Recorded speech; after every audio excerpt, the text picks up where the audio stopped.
आज हम लोग जल संधि के बारे में जानते हैं। जल संधि क्या होता है?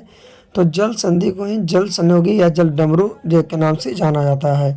तो ये पानी के ऐसे तंग मार्ग है जो दो बड़े पानी के समूह को जोड़ता है और दो स्थानों को अलग करता है। ये पानी के समूह को दो को जोड़ देता है और दो स्थल को क्या करता अलग कर देता है, जिससे नौकाएं गुजरकर एक बड़े जलाशय से दूसरे जलाशय तक आ जा सकती है। और जिसके कारण नौकाएं जो है क्या है कि आपका एक दूसरे से जुड़कर एक जलाशय से दूसरे जलाशय पर जा सकते हैं।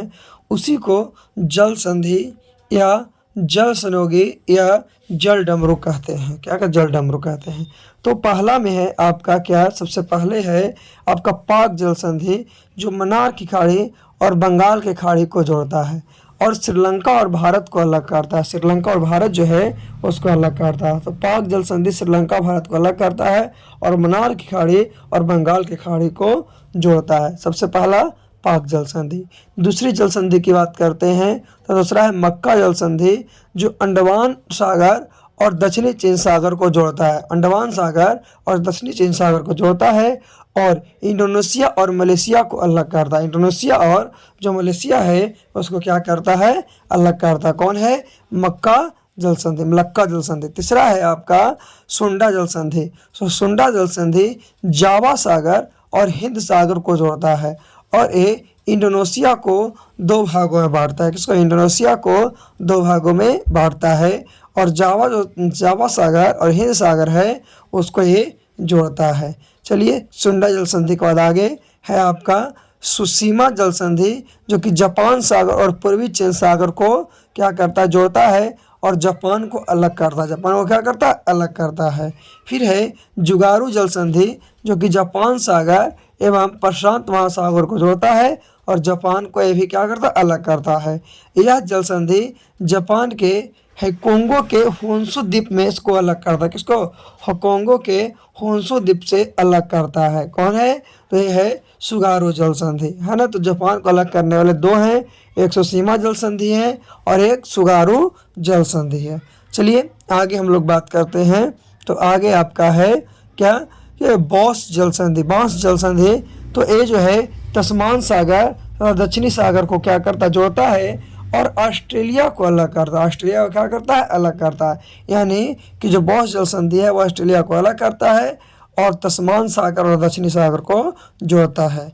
इससे आगे हम लोग बात करते हैं क्या करा, तो कुल जल संधि की कुक जल संधि। कुक जल संधि क्या है, तो ये जो है तस्मान सागर और दक्षिणी प्रशांत महासागर को जोड़ता है और न्यूजीलैंड को अलग करता है। कुक जल संधि न्यूजीलैंड के उत्तरी और दक्षिणी द्वीप को अलग करता है। उत्तरी द्वीप और दक्षिणी द्वीप को भी क्या करता है, अलग करता है। कुक जल संधि। आगे क्या है, टॉरेंस जल संधि। तो टॉरेंस जल संधि है जो अराफुरा सागर एवं पापुरा की खाड़ी को जोड़ता है और पापुआ न्यू गिनी और ऑस्ट्रेलिया को अलग करता है। पापुआ न्यू गिनी और ऑस्ट्रेलिया को अलग करता है और अरफुरा सागर और पापुरा की खाड़ी को जोड़ता है। कौन? टॉरेंस जल संधि। आगे है आपका बेरिंग जल संधि। तो बेरिंग जल संधि जो है बेरिंग सागर एवं चुस्की सागर को जोड़ता है और अलास्का एवं रूस को अलग करता है। अलास्का एवं रूस को अलग करता है। तो अंतर्राष्ट्रीय तिथि रेखा लगभग बोरिंग जल संधि के समानांतर होकर गुजरती है। जो अंतर्राष्ट्रीय तिथि रेखा जो है डेट काती है, जो बेरिंग जल संधि के समानांतर होकर क्या करती है, गुजरती है। फिर इसके बाद है आपका हारमुज जल संधि, जो फारस की खाड़ी और ओमान की खाड़ी को जोड़ता है ना। और ओमान और ईरान को अलग करता है। ओमान और ईरान जो है उसे क्या करता है, ये अलग करता है। किसको किसको? तो ओमान और ईरान को। चलिए इसके बाद हम लोग बात करते हैं, है ना, हारमुज जल संधि की। तो हो गया क्या है, बाब अलमंडेब।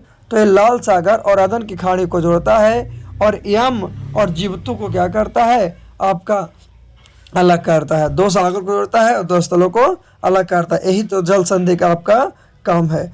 चलिए इसके बाद हम लोग बात करते हैं क्या है कि आगे है जिब्राल्टर जल संधि। तो जिब्राल्टर जल संधि जो है भूमध्य सागर और अटलांटिक महासागर को जोड़ता है और स्पेन और मोरक्को को अलग करता है। स्पेन और मोरक्को है उसको क्या करता है, अलग करता है ना। कौन? जिब्राल्टर जल संधि। चलिए आगे हम लोग बात करते हैं। तो आगे क्या है आपका कि डेविल जल संधि जो है बेफिन की खाड़ी और अटलांटिक महासागर को जोड़ता है ना। और ग्रीनलैंड और कनाडा को क्या करता है, ये अलग करता है।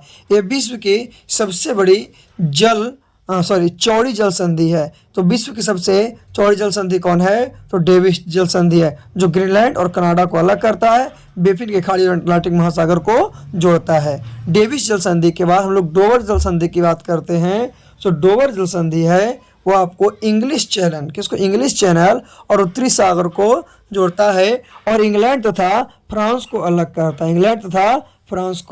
करता है। कौन है, तो डोवर जल संधि है ना। चलिए आगे हम लोग बात करते हैं। तो आगे है फ्लोरिडा जल संधि, जो कि मेक्सिको की खाड़ी एवं अटलांटिक महासागर को जोड़ता है और संयुक्त राज्य अमेरिका और ड्यूबा को अलग करता है।